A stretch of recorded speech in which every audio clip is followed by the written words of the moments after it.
Welcome to our channel. ఈ రోజు మనం పరిమిత చిల్డ్రన్స్ హాస్పిటల్ మియాపూర్లో ఉన్నాము. ఈ రోజు మనతో పాటు ప్రముఖమైన డాక్టర్, చిల్డ్రన్ స్పెషలిస్ట్, పీడియాట్రిషియన్ అయిన రూకేష్ సార్ గారు ఉన్నారు. Hello sir. హలో అండి. సార్, ఇప్పుడు సీజనల్ చేంజ్ అయింది. మనం ఫస్ట్ చిల్డ్రన్స్లో ఎఫెక్ట్ అయ్యేది ఈ సీజన్స్ వల్లనే అవుతుంది. ఈ సీజన్స్ చేంజ్ వల్ల పిల్లలు చాలా అనారోగ్యానికి గురై అస్వస్థకు గురవుతున్నారు. అసలు ఈ సీజన్స్ మార్పిడి వల్ల ఎందుకు ఇంత సిక్ అవుతారు పిల్లలు తొందరగా?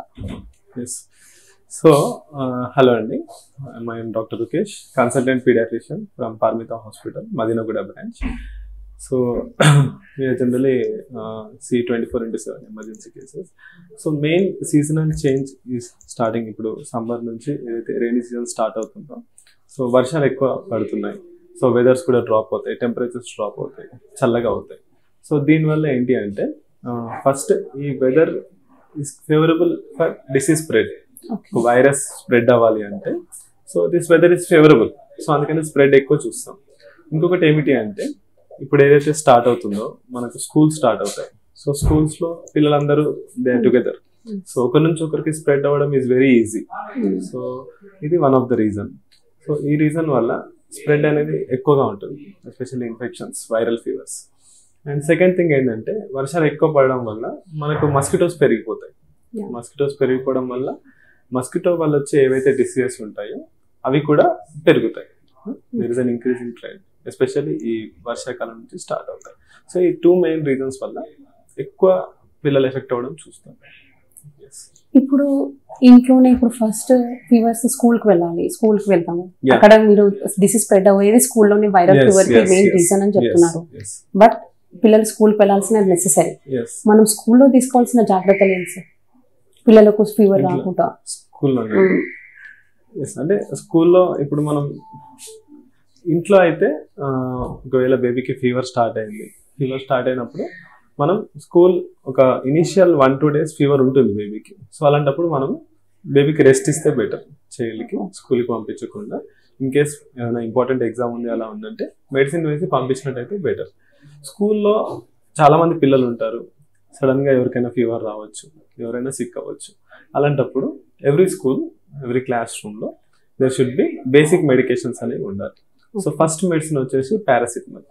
ఇది ఇంట్లో ప్లస్ స్కూల్లో కంపల్సరీగా ఏదైతే మనం సిరప్ చూస్తున్నాం 250, దిస్ ఇస్ పారాసిటమాల్ 250 సిరప్. ఈ 250 సిరప్ అనేది ఎవ్రీ క్లాస్ రూమ్లో ఉంటే ఫీవర్ వచ్చినప్పుడు వెంటనే సిరప్ వేసి ఈలోపు పేరెంట్స్కి ఇన్ఫార్మ్ చేసేసి వాళ్ళు వచ్చేలోపు ఫీవర్ అనేది కంట్రోల్ అవుతుంది. సో ప్లస్ ఫస్ట్ ఎయిడ్, ఏదైనా దెబ్బ తగిలింది, ఏదైనా బ్లీడ్ అవుతుంది సడన్గా, లేదంటే కళ్ళు తిరిగి పడిపోయాడు, అలాంటప్పుడు ఫస్ట్ ఎయిడ్ కిట్లో ఏదైతే ఉంటాయో అవి యూజ్ చేసుకుంటే సరిపోతుంది. ఇంట్లోనే మనకు ఫీవర్ వస్తుంది, ఫస్ట్ ఇంట్లోనే ఫీవర్ స్టార్ట్ అయింది, ఇట్లా సడన్ గా ఫీవర్. ఇప్పుడు వర్షాలు పడుతున్నాయి, వర్షాలు పడడం ఏ టైంలో పిల్లలు ఎలా ఉంటారో తెలియదు మనకి. ఈ సీజన్ లో మస్కిటోస్ వలన, బయట వెదర్ చేంజ్ వలన, డ్యూ టు సమ్మర్ ఫస్ట్ ఇంతసేపు హాట్ ఉండి సడన్ గా కూల్ అయ్యే వల్ల కూడా పిల్లలు చేంజ్ అవుతారు వెదర్ క్లైమేట్ వల్ల. ఫస్ట్ ఇంట్లో తీసుకోవాల్సిన ప్రికాషన్స్ ఏంటి? ఒక తల్లిగా, ఒక మదర్ నుంచి, ఒక మదర్ అయినా ఫాదర్ అయినా పేరెంట్స్ ఎలాంటివి తీసుకోవాలి? సో ఫస్ట్ థింగ్ మేము చెప్పేది ఏంటి అంటే నా పేరెంట్స్కి ఎస్పెషల్లీ, సో ఫీవర్ రాగానే కంగారు పడాల్సిన అవసరం లేదు, ప్యానిక్ అవ్వాల్సిన అవసరం లేదు. సో ఫీవర్ అంటే చాలా మంది పిల్లల్లో ఫీవర్ అసలు ఒక్కసారి కూడా ఎపిసోడ్ లేకుండా వాళ్ళు పెద్దగా అవుతారు అనేది ఉండదు. So definitely they are going to get fever at one time or the other. We have to be ready for that. And first thing, ఇంట్లో ఫస్ట్ ఫీవర్ ఎంత ఉంది సివియారిటీ అది చెక్ చేసుకోండి. సపోజ్ ఇది డిజిటల్ థర్మోమీటర్, ఇది compulsory అందరి ఇంట్లో ఉండాలి. ఇది కాస్ట్ వచ్చేసి 100-200 ఉంటుంది. ఇదంతా బర్డెన్ కాదు ఎవరికైనా. సో ఇది ఉండడం వల్ల ఏంటంటే మనకు ఫీవర్ ఎంత ఉంది బేబీకి అనేది తెలుస్తుంది. సో ఫీవర్ మనకు అనిపిస్తుంది బేబీ కొంచెం వెచ్చగా ఉంది అంటే ఫస్ట్ థర్మోమీటర్ ఆన్ చేసి బేబీకి, మనం పెద్దవాళ్ళకైతే మౌత్ లో థర్మోమీటర్ పెట్టి చూస్తాం.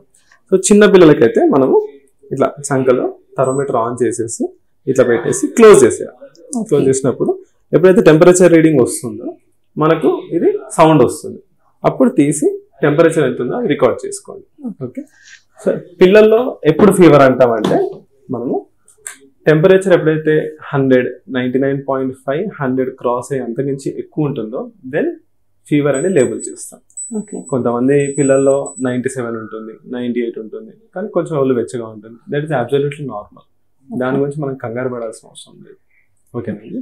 సో అది ఇప్పుడు ఫీవర్ రాగానే తొందరగా పేరెంట్స్ ఫస్ట్ ఒక్కటే చేస్తారు, ఫస్ట్ హాస్పిటల్ తీసుకెళ్ళాలి. ఫీవర్ వచ్చింది మా బేబీకి, ఫస్ట్ హాస్పిటల్ కి రన్ చేస్తూ ఉంటారు. అలా రన్ చేయకుండా ఫస్ట్ ఇంట్లో ఏం తీసుకోవాలి, మెడిసిన్ అయినా నెక్స్ట్ ప్రికాషన్స్ అన్న. అప్పట్లోనైతే పేరెంట్స్ పాతకాలంలోనైతే చెప్తుండే వాటర్ పెట్టి తుడిచేస్తే పిల్లలకి ఫీవర్ కంట్రోల్ అవుతుంది, ఫస్ట్ మెడిసిన్ అదే చేయాలి అంటే మా మమ్మీ కూడా అలానే చెప్తుంది. అందుకని మీకు చెప్తాను.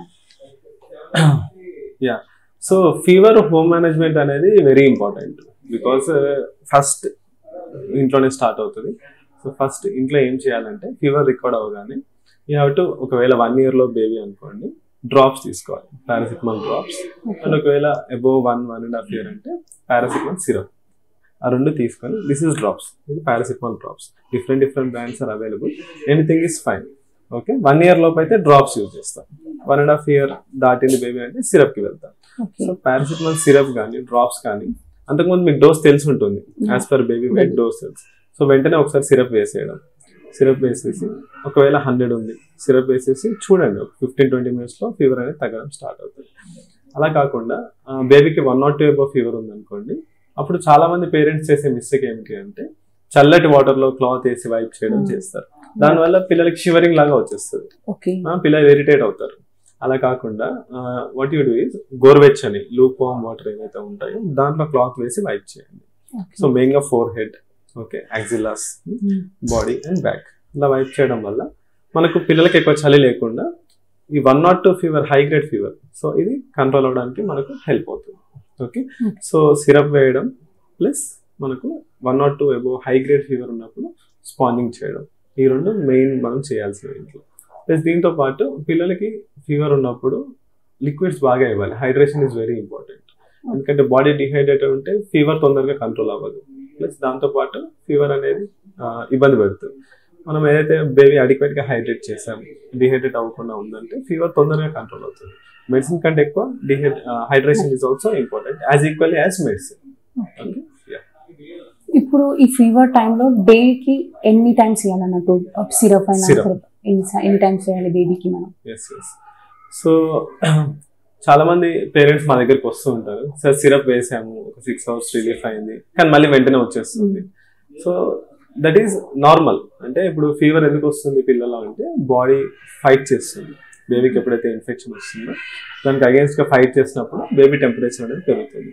సో మనకు వెంటనే 1 day లో తగ్గుతుందని కూడా ఎక్స్పెక్ట్ చేయట్లేదు. So fever takes minimum of 2 to 3 days time. ఈ 2 days లో మనం ఎవ్రీ 6 hours, వీలైతే ఎవ్రీ 4 hours కి ఫీవర్ వస్తుంది, అలాంటప్పుడు కూడా ఎవ్రీ 4 hours కూడా పారాసిటమాల్ సిరప్ వేసుకోవచ్చు. ఒకవేళ 1 or 2 కంటే అబోవ్ ఫీవర్ ఉంది అంటే వేరే మెడిసిన్ కూడా ఉంటాయి, అది పీడియాట్రిషియన్ రికమెండ్ చేసినప్పుడు ఆ మెడిసిన్ వాడితే సరిపోతుంది. ఈ 1 or 2 అబోవ్ ఫీవర్ ఉంది, ఒక 2 days ఫీవర్ వచ్చింది, అప్పటికి ఫీవర్ కంట్రోల్ కానప్పుడు డాక్టర్ ని కన్సల్ట్ చేయొచ్చా, లేకపోతే 1 day కి కన్సల్ట్ చేయాలి? ఎప్పుడు కన్సల్ట్ చేయాలి మేము డాక్టర్స్ ని? No, we can wait for 48 hours. So baby active గా ఉన్నాడు, మనం సిరప్ వేయగానే కంట్రోల్ అయ్యి ఒక 8 hours కంట్రోల్ అవుతుంది, ఫీవర్ కూడా లైట్ గానే ఉంది, మరి హెవీగా హై గ్రేడ్ లేదు, లో గ్రేడ్ ఫీవర్ ఉంది అన్నప్పుడు 48 hours we can wait. But ఈ fever is beyond 3rd day, 3వ రోజు కూడా స్పైక్స్ వస్తున్నాయి, బేబీ డల్ ఉన్నాడు, ఓరల్ ఇంటేక్ సరిగ్గా లేదు, నోటి ద్వారా ఏం తీసుకోవట్లేదు, అలాంటప్పుడు డెఫినెట్ గా పీడియాట్రిషియన్ కన్సల్టేషన్ తీసుకుంటే బెటర్. లేదు యాక్టివ్ గా ఉన్నప్పుడు we can wait for 1 to 2 days, ఈజీగా వెయిట్ చేయొచ్చు. ఈ ఫీవర్ టైంలో పిల్లలు ఇంటేక్ ఫుడ్ అనేది చాలా కష్టం అసలు, ఎంత అంటే అసలు చాలా టార్చర్, అసలు చూపిస్తారు వచ్చింది తినకుట్ట అల్లరి చాలా. అలాంటి టైంలో మీరు లిక్విడ్సే తీసుకోవాలి అని చెప్తున్నారు. ఆ లిక్విడ్స్ తీసుకున్న పిల్లలు ఉండలేరు, ఒక 3-4 years అబౌవ్ చిల్డ్రన్స్ కూడా ఉంటారు, వాళ్ళ లిక్విడ్స్ తో సరిపోదు. అప్పుడు అలాంటి టైంలో ఏ ఫుడ్ తీసుకోవాలి, ఎలాంటి ఫుడ్ పెట్టాలి, హైజీనిక్ ఫుడ్ అంటారు ఇలా? సో ఫీవర్ ఉన్నప్పుడు ఏమిటి అంటే పిల్లల్లో టేస్ట్ చేంజ్ అయిపోతుంది. సో మీరు ఏ ఫుడ్ పెట్టినా వాళ్ళకు టేస్ట్ అనేది నచ్చదు. సో సేమ్ యాజ్ అడల్ట్స్ మనకు ఫీవర్ వచ్చినా టేస్ట్. ప్లస్ ఇంకోటి ఫీవర్ అండ్ బాడీ పెయిన్స్ వల్ల కొంచెం క్రాంకీగా ఉంటారు, ఎస్పెషల్లీ 1 year 1.5 year బేబీస్ అయితే they are not ready to accept food. So అలాంటప్పుడు మనం బేబీ డిహైడ్రేట్ అవ్వకుండా, సఫర్ అవ్వకుండా liquids, water, Electral water, coconut water, లేదంటే హోమ్ మేడ్ జ్యూసెస్ ఎనర్జీ కోసం, లేదు సాలిడ్స్ ఇవ్వాలి అనుకుంటే సెమీ సాలిడ్ ఫుడ్ ఈజీగా 1.5 year బేబీస్కి అయితే semi solid food Cerelac type లేదా ఉగ్గు టైప్ చేసి కూడా ఇవ్వచ్చు. So that is better.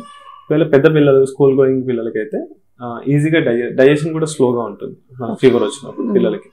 So అప్పుడు ఈజీగా డైజెస్ట్ అయ్యే ఫుడ్, ఆయిల్ తక్కువ ఉండి హోమ్ మేడ్ ఫుడ్ ఏది ఇచ్చినా పర్లేదు. అంటే idli, dosa, rice, oil, deep fries లాంటివి అవాయిడ్ చేస్తే బెటర్. సో అలాంటిది ఏది ఇచ్చినా పర్లేదు. ఫీవర్ హై గ్రేడ్ ఉన్నప్పుడు వాళ్ళకు తీసుకునే ఇది ఉండదండి. సో మనం ఏం చేస్తామంటే ఫీవర్ సిరప్ వేసి ఫీవర్ తగ్గాక ఒక 15-20 minutes తర్వాత అప్పుడు ఫుడ్ ఇచ్చినట్టయితే వాళ్ళు కూడా యాక్సెప్ట్ చేయడానికి ఈజీగా ఉంటుంది.